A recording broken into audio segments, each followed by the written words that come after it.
Gene, thank you so much for becoming part of our podcast in short notice, okay? I love it. So Gene just spent like a couple of hours talking to the audience and educating them on assisted living. Gene, number one, who are you? Where do you come from? Social security number, bank account number. Give it all to me, man. Come on. I'm drinking a beer, by the way. He's having water. I'm having water. He says he's getting back in shape, so hey. That's right, I'm doing to it. It's a new year. Absolutely, new resolution. So I got started in real estate a long time ago. I was 18 years old, and the first house was, I'm a professional musician as a teenager. Okay. We had a music school, recording studio, small record label, and we were renting a house from a landlord for 2 years, and the landlord was horrible and the house was worse. So at some point we just said, we're either shutting this down or we've got to buy our own place. Okay. And looked up the street, saw a for sale sign, literally walked up, pulled it out, brought it back, went, called the listing agent, as now I know it's called. When I was 18, I had no idea who it was. Called the phone number, and that person was the owner as well as the agent, and we ended up buying that house, and we bought it no money down because we had no money. We were struggling musicians as it was, and no money down for our first house when we were 18 years old. We took that house, we put our business in there, we ended up converting the bottom half to the business, the up half to we lived in it. We sold it 5 years later for a $90,000 profit. how much did you buy? $90,000. And we're talking the early 80s by that point. So I mean, that's when 90,000 was a lot of money. I think it's still a lot of money. But, hey, oh, I do too. For a lot of people, it's a lot of money. But it was a great experience. But the key to that is the idea of having a mentor. And you know that when you have somebody who's done something before, willing to show you how, that was the key to making that happen. But you know what I think, Gene, now that you're mentioning that introduction into real estate, it was meant for you. Yeah, that's a good point. Because how many people do really get to experience to getting their first deal with no money down, to negotiating whatever terms you guys did at the time, 30 or 40, almost 40 years ago. Yeah. You know, and it kind of like was handed, but don't get me wrong, it wasn't handed on a silver platter. You kind of not at all. You went and looked for the plate, right? Fate-wise, I would say it was meant to be, but no, definitely not a silver platter, and definitely. The great thing though is that it was a lesson in how to do something no money down, just being resourceful, and it's still to this day. So, you know, hanging out with Robert Kiyosaki on occasion, the idea, he'll yell at you and say, you're being lazy if you're not using other people's money. Right. And I think that a lot of times, especially when you get more successful, I'll just pay cash. But using leverage, using other people's money, banks, private lenders, other people, it allows you to do even more. So you went and moved into that property, and now it's yours. Yep. And you guys are operating as a band? Well, we had a music school, a recording studio, a small record label. That's what we were doing as a business. So you were more on the producing side than maybe as an artist or whatever. Well, we were trying to be an artist, but you were trying to be an artist, but you had all the tools to be a producer. Exactly. I mean, let's face it, there's a lot of people that want to be, and there's only a few people that actually get to the point where you go see him in concert. So, yes, he's here. He just wants to get on the podcast. I love it. I love it. But you know what's funny, Gene? He's never been on my podcast, because every time we try to do a podcast, he's like, oh. And now he's photobombing you. I love it. That's Landon right there. So, okay, so that's interesting, because you're trying to be an artist. Yeah, and we kind of fell into the real estate, because after that, then we started to think, wow, this real estate thing is kind of cool. Then a little town nearby had a house that was $20,000 for a 2-unit, a duplex. This is in Phoenix or? Upstate New York. Oh, upstate New York. Yeah, okay. Upstate, around Albany, Saratoga. Okay, so right now those properties are worth like? You know, that property, we did really well in it. We sold it at the right time, and I don't know if it's worth, it's certainly not worth triple what it was, but it's not worth even double what we sold it for. We did great. Okay. We really did great. Sold at the We did. Cool. But then we bought another duplex, and that was a fix and flip, and that's a good story, because a lot of times people just look at it, and you and I may make it look easy, but I remember in February in upstate New York, which is very cold, can be 20 below, and we're out there painting front doors and chipping paint off, and trying to make it look pretty. Yeah, and in the middle of winter, like total idiots, we didn't know what we were doing. About this height, right? In the meantime, my friends are drinking beer, watching football in a comfy, warm location, and they're thinking I'm crazy. But we made 20 grand on that one, and that was great to make in a few months. Back in when, the 80s? Early 80s, and 20 grand, and that was great money. Probably today's 100 grand, maybe. Oh yeah, exactly. I mean, that was a year's pay for even me back then, for sure. Wow. So you're a musician that has a production outfit, right? All right. But real estate pretty much fell on your lap. I mean, it wasn't even like you were. Were you pursuing it, or? Well, after that, we went from the first house we bought for our own business, and then we did the fix and flip. Then we bought an old a one-room schoolhouse that was a church, was a library. Did that. We renovated that, but again, it was for our own business. We moved our business into that, sold the other one. So we did a lot of real estate along the way that was mixed with the business. That was unconventional real estate because you're grabbing places that. True. They're not necessarily the cookie-cutter 3-bedroom, 2-bathroom, 2-car garage that the normal family wants to buy. You're buying places thinking business-wise. Yeah. How can I set up my business there? Yeah. When you think about the idea of real estate today, there's so much information out there. Podcasts like yours, clubs like we're at right here now, where you can learn how to do it in a very, you do this, a cookie-cutter method, or buy an apartment, or do mobile homes. And back then, it was, I wasn't thinking that at all. It was just... There was no set strategy. There weren't education events like the one we're in today with you, right? Right. So the information was very scarce. Where do you get the information? That's right. One guy, Ricardo, knows, hey, I got a guy, and he teaches me, he shows me, takes me along with him. That's all there was. Right. Well, I kind of learned somehow your way because I didn't have a mentor. So my education is very expensive. I must have multiple PhDs in a bunch of stuff thanks to all the money that I have put into real estate that I have never gotten back. You know what I mean? But back then it was kind of like learn as you go and figure it out on your own. So you go there. What happens afterwards? Like, what's your evolution as a real estate investor related? So, and this is neat, going back for the whole story, but I mean, I'm 18. We did that first house. We had our music school. We grew it, did other properties in between, 4 units, 2 units, single-family homes, fix and flip, buy and hold.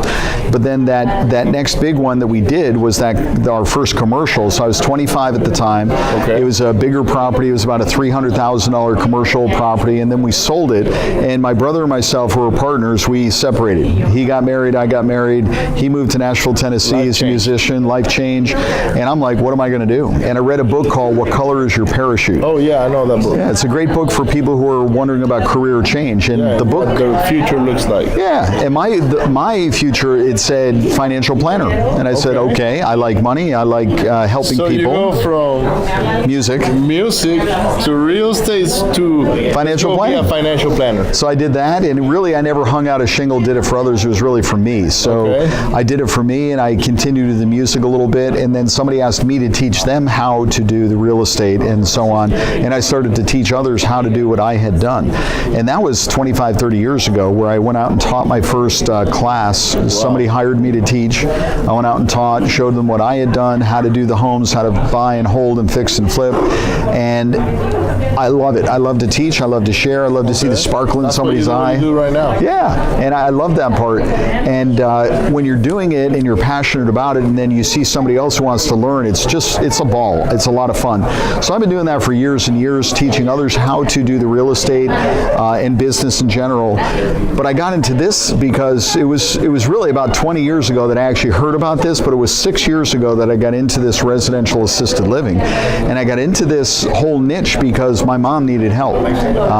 We can talk about making money all day long, but I guess I kind of follow needs, don't I? Yes. I need a place to be for my recording studio. Mom needs a place to be. Any need that you have found throughout your life, make sure you found a way to get in it, to make it work, and and then you made a business out of it. You know, I never really thought about it that way, but that's exactly right, because it wasn't real estate, it wasn't money, it was there's a need, let me find that solution. Interesting. You needed to solve your own That's a revelation for me. challenges at the time. I do podcasts all the time, and I've never kind of put those dots together right there. But you gotta sit down with somebody like me to kind of like put you on the spot, right?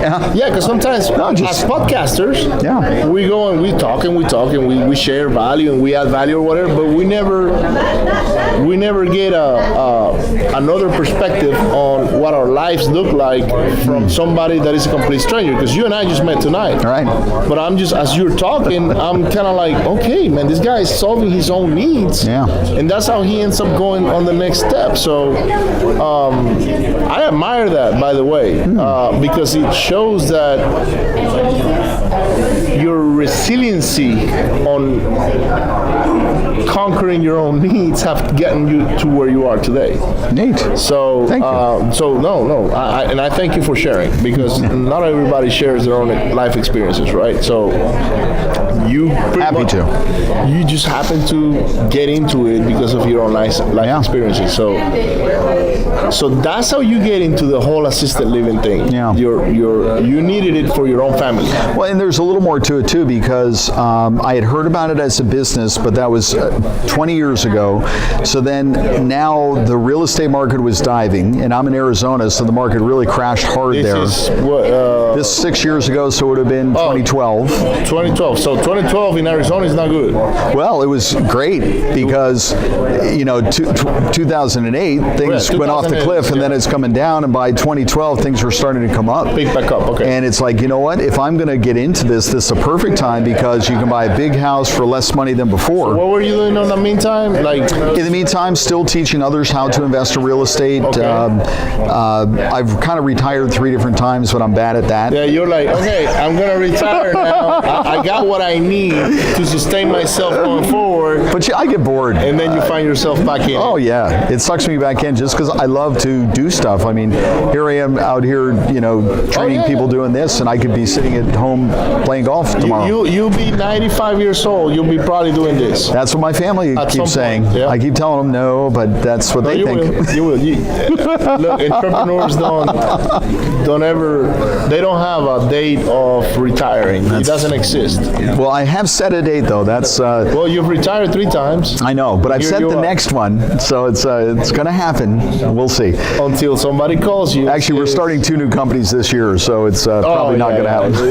Yeah. So, but you say, okay, I'm going to retire when I'm 75, right? And then you retire, and then when you're 76, old Ricardo calls you up and says, Gene, well, you might come into town because I have all this group that wants to invest in assisted living, and you are the guy that I actually think can do a better job. You're not going to say no. You're probably not. Say, you know You're what? probably right. I'll be there that weekend or that day or whatever. So yeah.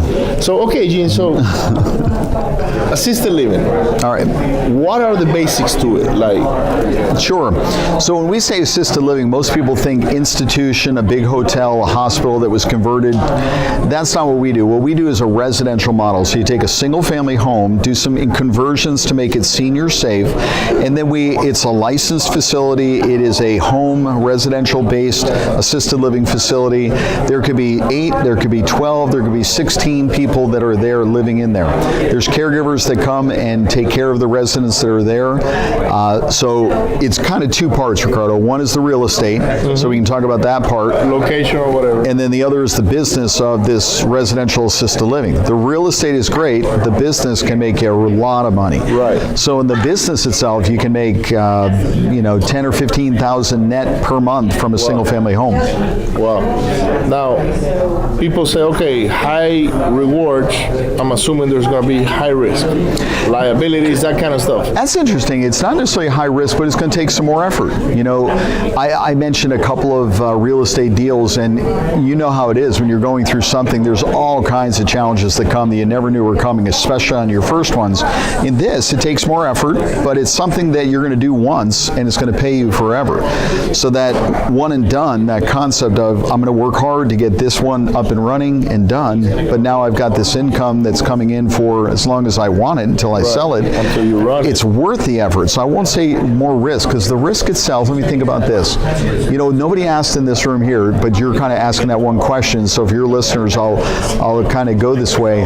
People think that in assisted living, it's this high-risk business. Somebody's going to slip and fall and die, and they're going to sue you. Okay, the average age of somebody who's living in assisted living is in their 80s. They know they're going to die. We're all going to die. If you don't know that, let's have a conversation. One day you will. Yeah, but the reality is that they know. So you and I are brothers. We're paying for mom to be taken care of. We're coming and visiting once a week. We know the caregivers and so on. Mom one day slips out of bed, falls, breaks her hip, goes in the hospital. Hey, that's sad, but it's not like the caregivers did anything, or so, there's no negligence. Yeah, there wasn't a negligence where they beat them up or something like exactly. that. Exactly. So now, if she dies, it's not like, oh my goodness, the family is freaked out. They had no idea mom was going to ever die. Well, they always knew that was going to happen. That's why they got them there to begin with. Yeah. So when you think about that concept of they know it's going to happen, it's not an if, it's a when. Now take the average real estate investor does buy and hold. They have a house, they've got insurance. There's a family in there, there's a 5-year-old. The 5-year-old is a little bit energetic, jumps over a fence, goes 2 doors down, drowns in a pool. That's tragic, that's sad. Right. And those parents are upset because your fence wasn't high enough, strong enough, or didn't have a fence, and then they sue.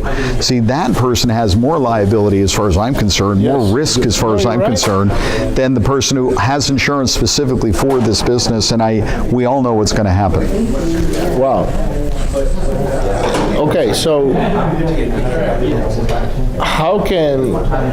what is the typical model of a property that fits a startup, not like a large assisted living, but a startup? Like, what is if I can get my hands on a property, and we're talking about real estate here, right? Yeah.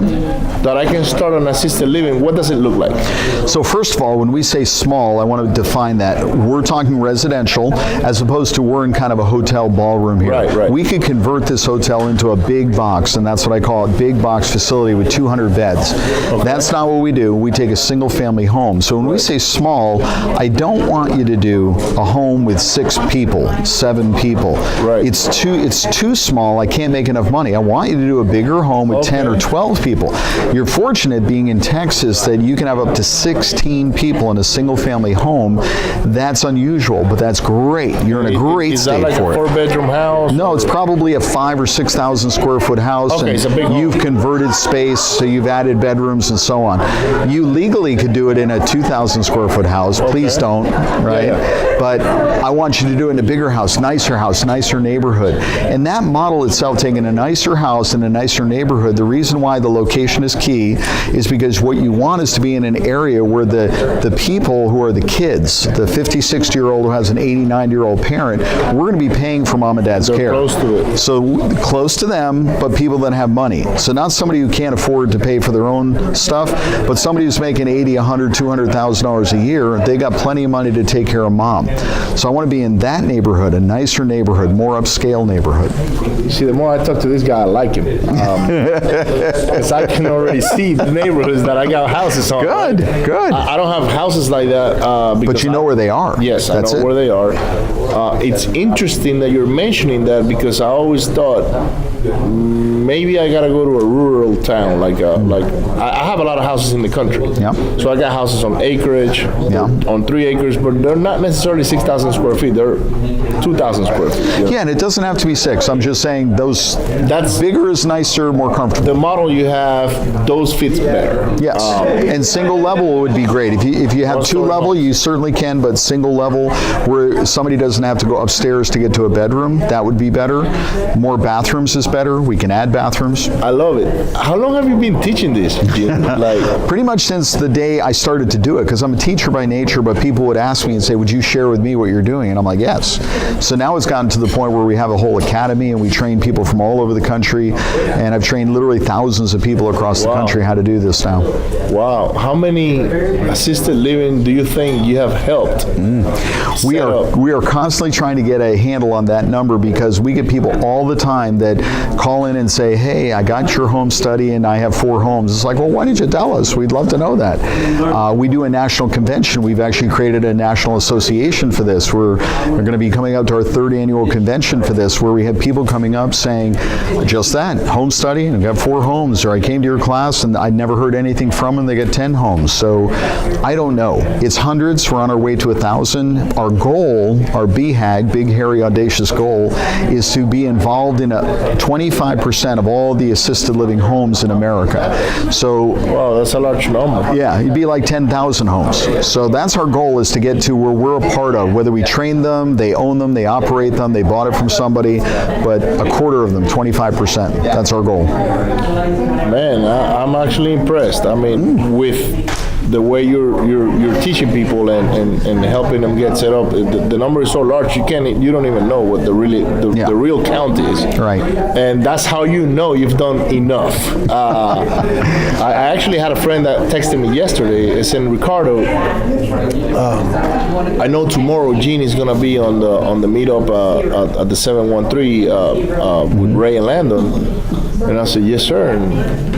And he's like, do you know if he actually has done any assisted living himself? Oh yeah. And I said, I don't know, but knowing Ray, he's not going to bring somebody that is not doing it himself. Yeah, not only have I done them, I own and operate the homes in Phoenix, Arizona, where we do our trainings. Okay. But part of the training is getting on a bus, coming into and seeing the homes. Because really the best way to learn, as you know, is do. The second best way is to get inside somebody else who's done it and is doing it and live right there, so they meet the managers, the caregivers, the residents. They can see the house, they can see the neighborhood, and that context for the content is incredibly important. So not only do I own and operate those, but I also invest in other ones across the country. So I'm involved in by the end of this year, it should be a couple of 100 units, wow. But I've got my 3 facilities in Arizona that I own and operate. Wow, so you put your money where your mouth is, pretty much. And I put my money in other people's mouths. Right. That's what I'm saying, because if they bring you deals and they say, look, Gene, I got this property, I want to do an assisted living place. On a very selective basis. Yeah, I don't want to give the impression I'm investing in everybody's deal. No, because then you'll get everybody saying, hey, can you exactly bring, no, it doesn't work that way, but you're using leverage, because now you're getting people to bring money to do the deals. Yeah. You're putting your knowledge into it, you're teaching them how to do it, which is great. I do the same, by the way, in my line of business. There you go. So I put my money where my mouth is, so I admire what you do. Thank you. That tells me that you are a true business person teaching what you're doing.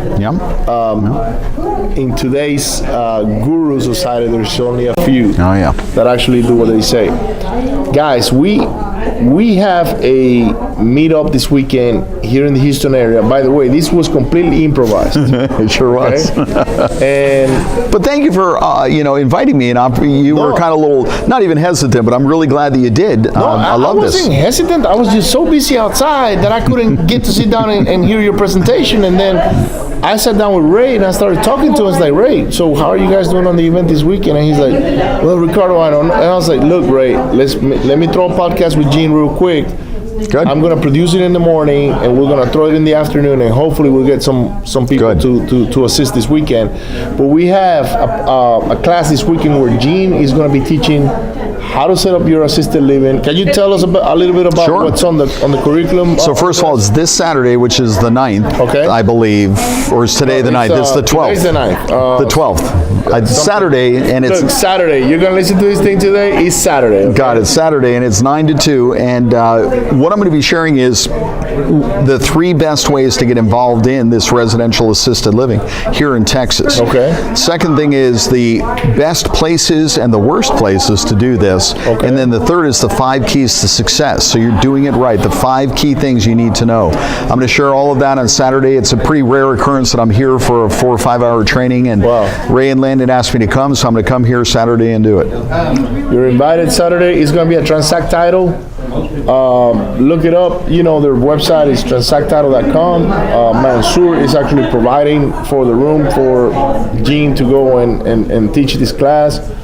You're gonna get 5 hours with the real person that's real doing this thing. You're not getting some guy that he read somewhere how to do some assisted living program, and now he kind of like package it together to sell it to you. No.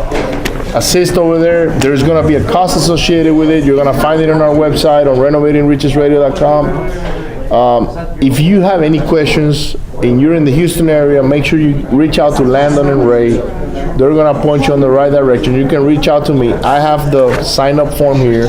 I'll be more than happy to send it to you by email. We're looking forward to see you there on Saturday. And Gene, thank you so much. Thank you, Ricardo. That was fun. It's actually a pleasure. Thank you. And any questions? How can we get in touch with you? Sure. Your website. You have a website for your academy? RALacademy.com. So RAL Residential Assisted Living Academy.com. Okay. And if somebody can't make it to Saturday, which I highly recommend you do because I'm not out here very often, I'm doing the training myself. Come learn as much as you possibly can. But in case you can't, go to the website RALacademy.com and you can set up what's called a discovery session. Have a conversation with one of our team to answer questions and kind of get you to the next level. If this is the right thing for somebody, they'll know what to do and how to do it. Perfect. You guys have a great day. Don't forget to hit share, like, and subscribe. Hit share, like, and subscribe. Please help us grow our followers. Make sure you go find Gene in his website and send him a question or a message or whatever. He'll be more than happy to get in contact with you. Yeah. We'll see you on Saturday at the 713 meetup with Gene. He's going to be getting down and dirty with assisted living and what you need to do and what you should be doing. So thank you so much. You'll have a good night. Great day, whatever. Good job. Thanks, man.